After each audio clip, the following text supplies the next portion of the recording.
বিসমিল্লাহির রহমানির রহিম। দেখুন আমার কয়েল পাখি। পরীক্ষামূলকভাবে আমি ৩০টা পাখি দিয়ে শুরু করলাম।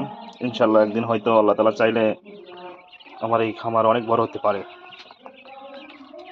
প্রথমে ৩০টা পাখি নিয়ে আসছিলাম, কিন্তু দুর্ভাগ্যজনক আমার ৪টা পাখি মারা গেল। পাখিগুলো মারা গেছে আমার ভুলের কারণেই।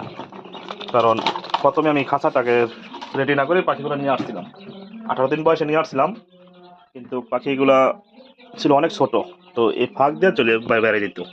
এই ফাঁক দিয়ে ২টার মাঝখান দিয়ে পাখিগুলো বাইরে চলে আসতো। তার কারণে এদিক সেদিক হয়ে পাখিগুলো মারা গেছে ৪টা পাখি।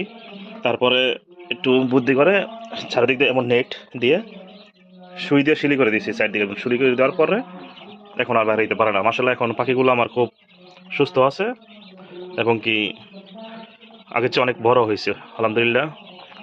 তবে আশা করি এই পাখি থেকে একদিন আমার অনেক পাখি হবে।